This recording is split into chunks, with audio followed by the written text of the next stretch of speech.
सादर नमस्कार मित्रों, मैं Yashveer Bhati from greater Noida, Khatana bulletin शख्सियत लाइव सेशन में आप सबका हार्दिक अभिनंदन करता हूं, स्वागत करता हूं। जितने भी देश और दुनिया के जितने भी दर्शक ये सुन रहे हैं और देख रहे हैं, मैं आप सभी का अभिनंदन करता हूं, स्वागत करता हूं इस लाइव सेशन में। और आज हमारे बहुत ही बहुचर्चित लाइव सेशन जो शख्सियत के नाम से पूरी देश और दुनिया में आज एक चर्चा का विषय बना हुआ है। मेरे समक्ष है एक बहुत ही खास शख्सियत, होनहार बेटी डॉक्टर रीना गुर्जर, जो राजस्थान से हैं। मैं आपका हार्दिक स्वागत करता हूं, अभिनंदन करता हूं खटाना बुलेटिन टीम की तरफ से। और मैं जानना चाहता हूं डॉक्टर रीना गुर्जर जी कि आप राजस्थान, वैसे तो भारत की जो माटी है वो पूरी ही विशेषता से भरी हुई है, लेकिन राजस्थान की माटी अपने आप में बहुत अद्भुत है। रणबांकुरों की धरती राजस्थान, देवों की भूमि राजस्थान। आप राजस्थान से हैं, तो आप अपने बारे में थोड़ा हमारे दर्शकों को बताइए कि आप कहां से बिलोंग करते हैं और आपकी शिक्षा किस किस परिस्थितियों में हुई है, कहां आपने प्राप्त की है, तो आप हमारे दर्शकों को बताएंगे। डॉक्टर रीना गुर्जर जी। जी, बहुत-बहुत आभार सर। सबसे पहले तो मैं जो खटाना बुलेटिन टीम है, उन सभी का आभार व्यक्त करती हूँ कि आपने एक शख्सियत का जो नाम दिया है, इतना बड़ा मेरा वो है नहीं है, पर फिर भी मैं आपको बहुत-बहुत आभार, आपका धन्यवाद व्यक्त करती हूँ। बाकी मैं नमस्कार करती हूँ, जो भी हमें सुन रहे हैं या देख रहे हैं, उन सभी को नमस्कार करती हूँ और धन्यवाद करना चाहती हूँ सर मैं आप लोगों को कि आपने जो ये शुरुआत की है शैक्षिक जागरूकता लाने के लिए, व्यावसायिक जागरूकता लाने के लिए, हमारी जो संस्कृति है, हमारी परंपराएँ हैं, उनको उनको बच्चों सभी को अवेयर करने के लिए, जागरूक करने के लिए, तो ये आपने बहुत अच्छी पहल की है सर।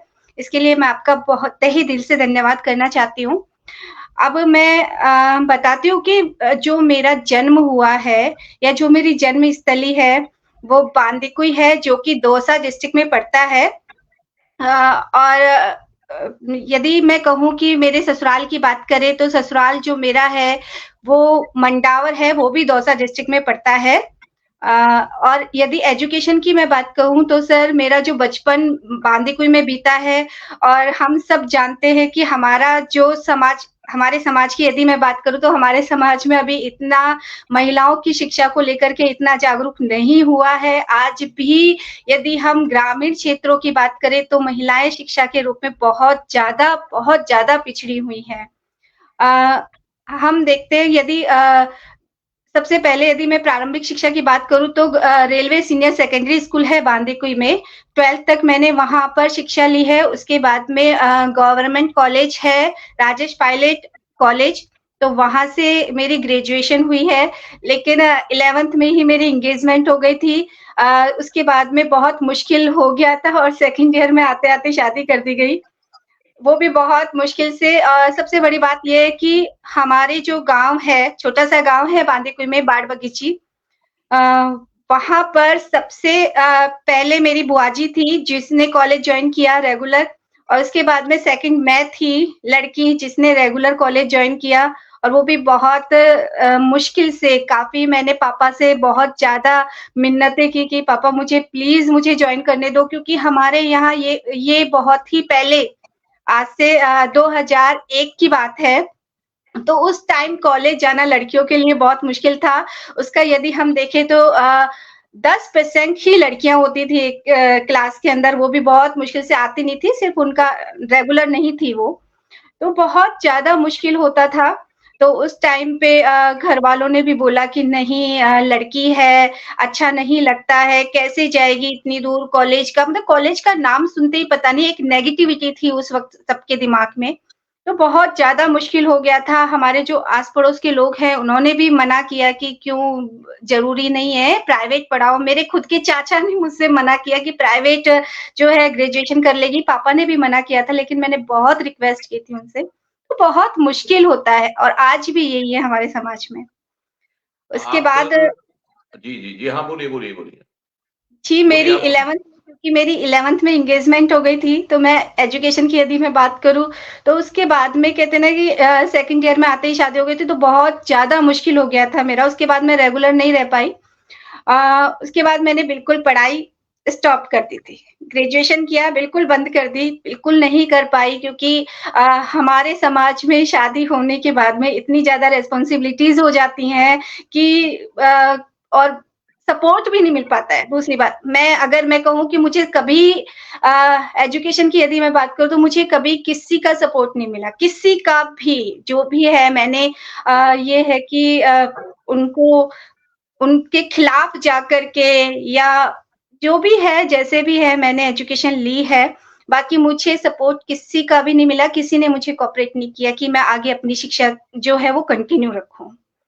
डॉक्टर रीना जी, अ, आपने खास एक यानी कि मैं 3 पहलू की बात करता हूँ। एक तो जो समाज की विडंबना है और इस गुर्जर समाज की मैं ज़्यादा कहूँ, ऐसे तो भारतीय समाज में भी है, लेकिन गुर्जर समाज में कि बहुत इनसिक्योर फील करते हैं बेटियों को लेकर और बहुत जल्द जो है एंगेजमेंट कर देना या शादी कर देना, और जब पढ़ाने की बात आती है तो वो आपको भी उन परेशानियों से जूझना पड़ा है।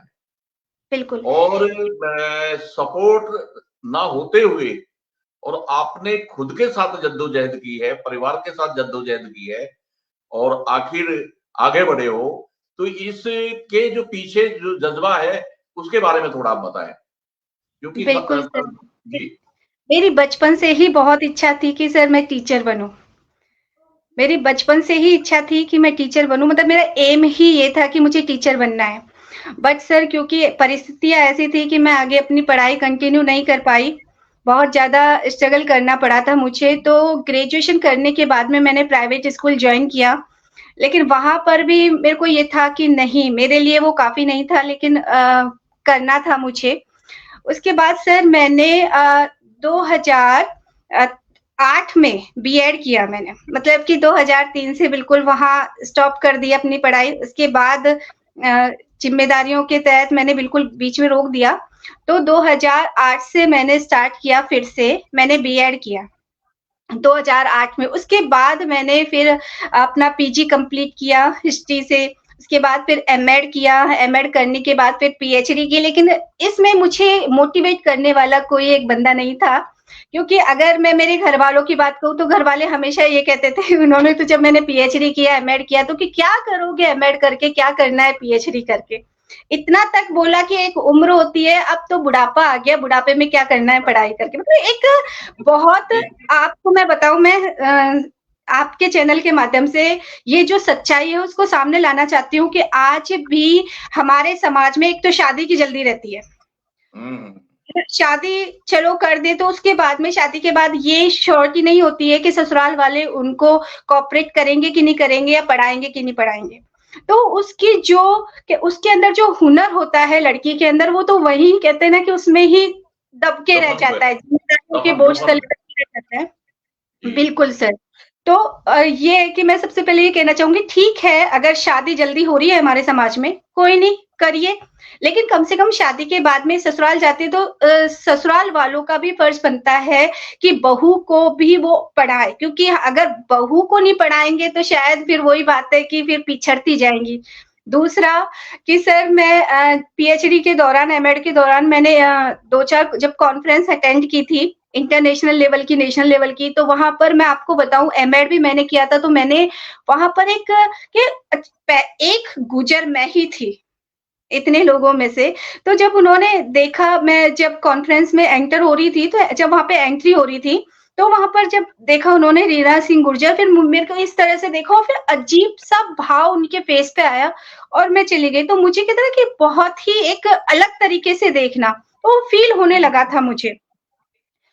एमएड के दौरान भी इसी तरह का टीचर्स का जो है सलूक रहा, अच्छा नहीं रहा था उनका बिहेवियर, इसलिए क्योंकि उनके दिमाग में सिर्फ़ ये था, आज भी है सर, गुर्जर समाज को लेकर के, गुर्जर उनके दिमाग में यही होता है कि गुर्जर मोटी, एक तो सर एक बहुत बड़े माने हुए, मैं नाम नहीं लूँगी, जो कोचिंग चलाती हैं मैम, उन्होंने पढ़ाते हुए ये बोला था कि जो गुर्जर समाज है, उनके लोगों की मोटी बुद्धि होती है।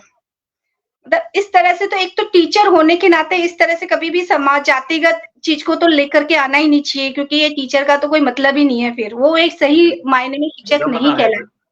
ये बिल्कुल, विडंबना है बिल्कुल। भारतीय समाज की। बिल्कुल।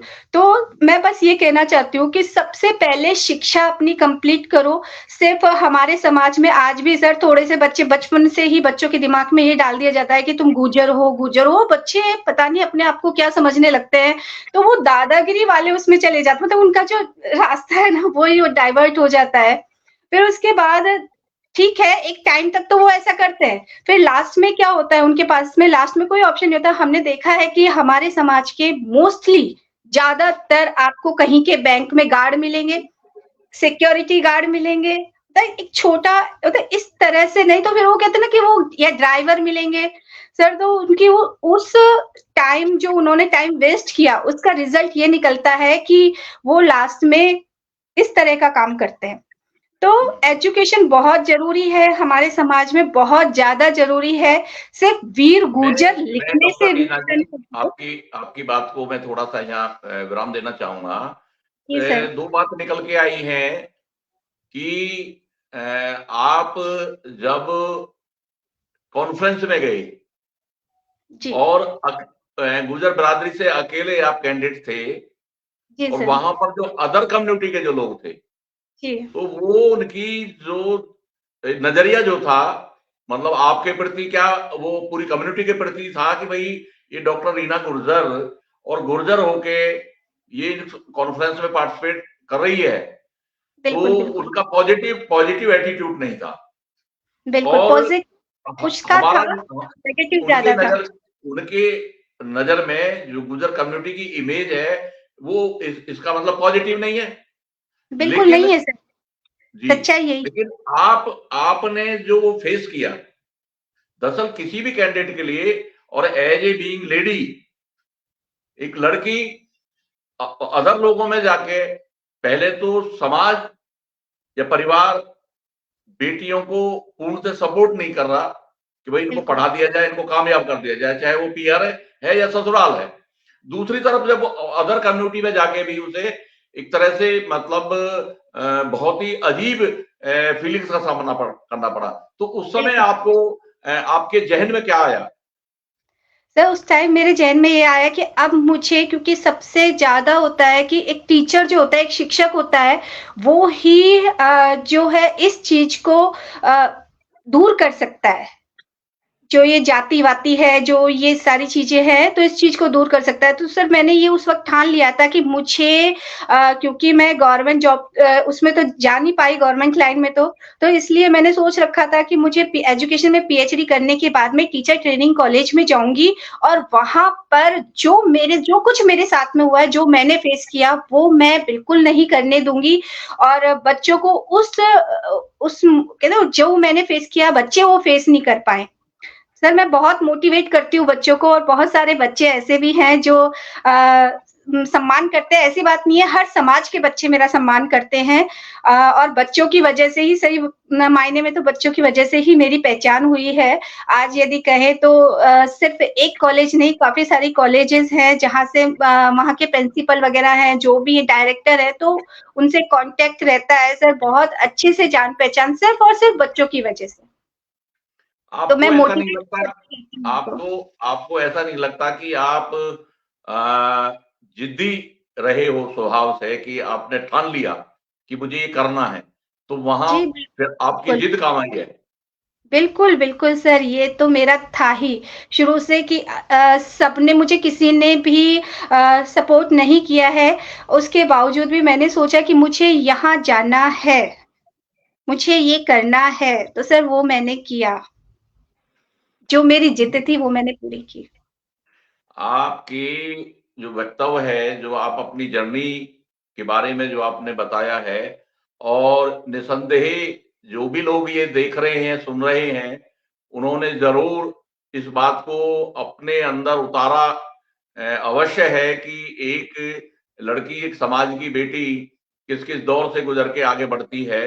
तो ये जो आपकी जर्नी है, ये जो आपकी संघर्ष गाथा है, इसे आप मैं आपसे और जानना चाहता हूं कि यदि घर वालों का या परिवार वालों का या सोसाइटी का आपको सपोर्ट मिलता तो और आगे क्या कर सकते थे आप?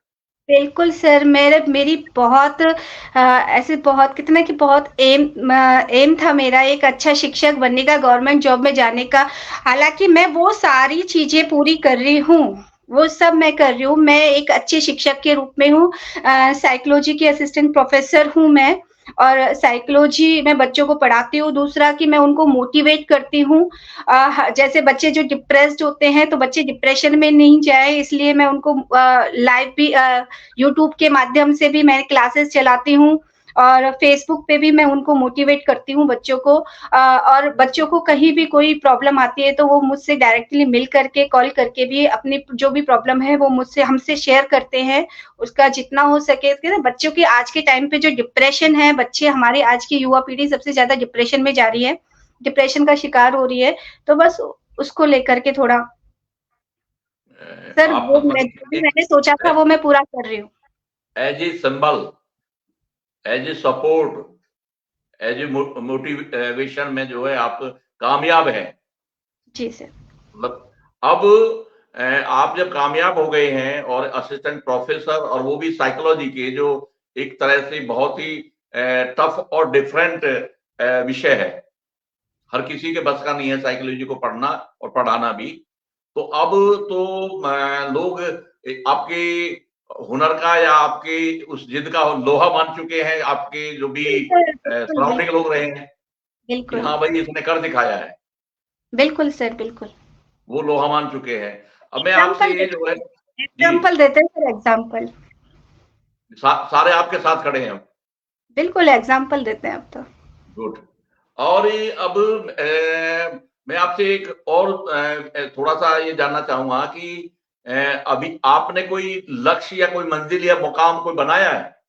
जी, बिल्कुल, मेरा लक्ष्य यही है सर कि मैं जीकैप टीम से जुड़ी हुई हूँ, एक संगठन है वो। दूसरा अस्तित्व की उड़ान है। गुर्जर इस कर्मचारी कल्याण संघ क्या करके जी, है वो? बिल्कुल सर, बिल्कुल सर।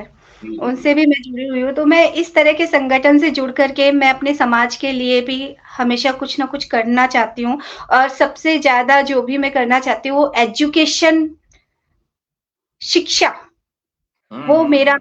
फ़ोकस रहेगा कि हमारा समाज कैसे भी करके एजुकेशन में बस लोग ये ना कहें कि ये अरे! ये गुर्जर, मतलब एक सरप्राइज़ होकर के ना देखें कि गुर्जर होकर इस फ़ील्ड में आए, नहीं, मैं बस ये चाहती हूँ कि ऐसा नहीं होना चाहिए। एक जो गुर्जर का छवि मतलब है बनी पॉज़िटिविटी हुई हो। है गुर्जर की, जो छवि बनी हुई है ना गुर्जर की, बस वो कि भई गुर्जर बहुत ज़्यादा गुस्से वाले होते हैं, गुर्जर का नाम आते ही लोगों के दिमाग में होता है, अरे वो तो गाली-गलौज करते हैं, वो लड़ाई-झगड़ा करते हैं, ये वो, तो वो छवि जो है वो मिट जानी चाहिए। कहीं कहीं कहीं कहीं तो दोषी हैं, बिल्कुल कहीं-कहीं सर। दोषी हैं, तभी तो वो इमेज गई है। ये तो आप हमारे ही के समाज साथ में होते है होगा। नकारात्मकता, तो बिल्कुल। सर मतलब नेगेटिव पॉइंट्स बहुत है कि हम खुद हम बहुत सारे हमारे समाज के हम ये कहते हैं कि कर्णधार या जो नेतृत्व कर रहे हैं, जो लीडर हैं, वो भी इस तरह से कहते हैं ना कि एक जोश, वीर हैं, मानते हैं वीर हैं, लेकिन ऐसा होना चाहिए ना सर कि कोई दूसरा कहे कि देखो इस बंदे ने ये किया, देखो इस समाज, क्योंकि हमारे समाज में बहुत सारे एग्ज़ाम्पल हैं और वो लोहा मनवाते हैं सर, वो एग्ज़ाम्पल ऐसे हैं। तो बस वो होना चाहिए, वो गुर्जर वाली जो गलत छवि है ना, वो राजस्थान में एक बहुत तेजी से एक जागरूकता आई है, और वो एजुकेशन को लेके भी आई है। अभी बिल्कुल, पीछे बिल्कुल। 46 आरएस बने हैं। तो बिल्कुल सर, एकदम ये एक चमत्कार जैसा है। तो इस पे थोड़ा बताएंगे आप?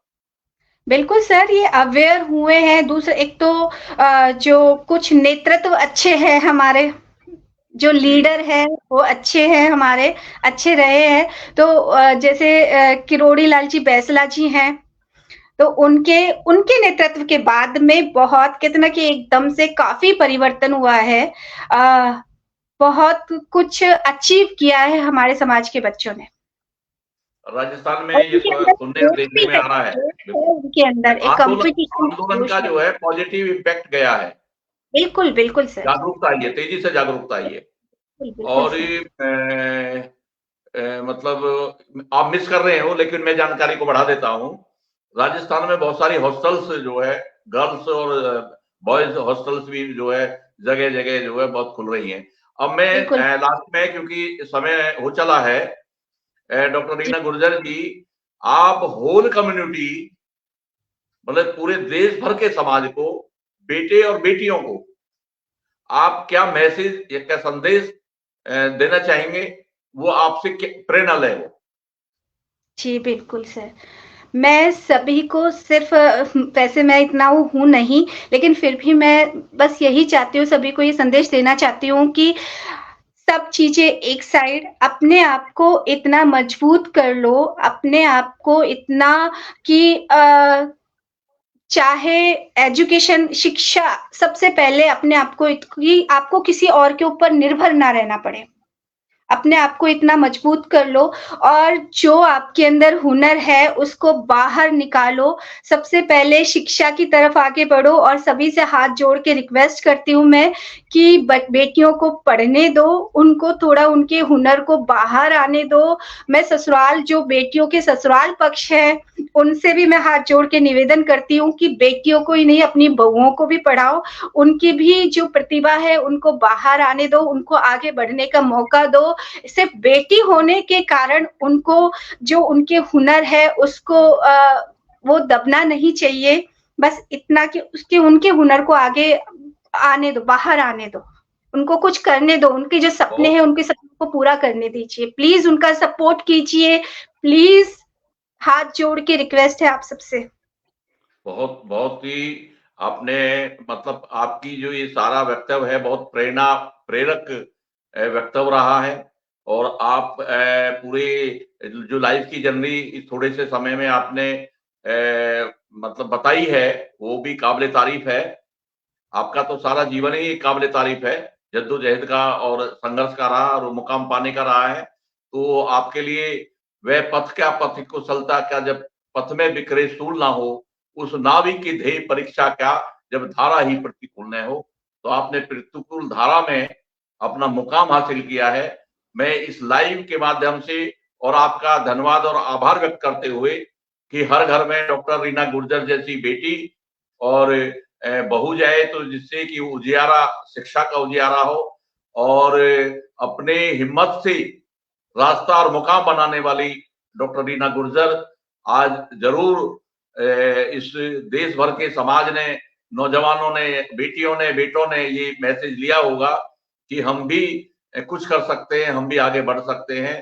तो मैं इस अभिवादन के साथ, इस उम्मीद के साथ कि ये हम देश निर्माण में हमारे नौजवान, हमारे बेटे बेटियां इस देश के निर्माण में अपनी भूमिका तय करेंगे और विकारों को त्यागेंगे, उद्दंडता को त्यागेंगे, और अपना जो मैसेज लोगों में जो थोड़ा खराब हुआ है, तो उस मैसेज को भी हम संवारने का काम करेंगे और लोगों को बताएंगे कि गुर्जर एक बहुत सुव्यवस्थित, एक बहुत सभ्य, सुशिक्षित समाज है और सबको संरक्षण देने वाला समाज है, सबका मान सम्मान करने वाला समाज है।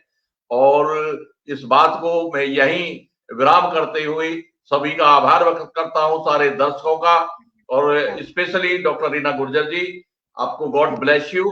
आप आगे बढ़ते रहें और समाज को दिशा देते रहें। बहुत बहुत धन्यवाद। नमस्कार। नमस्कार सर।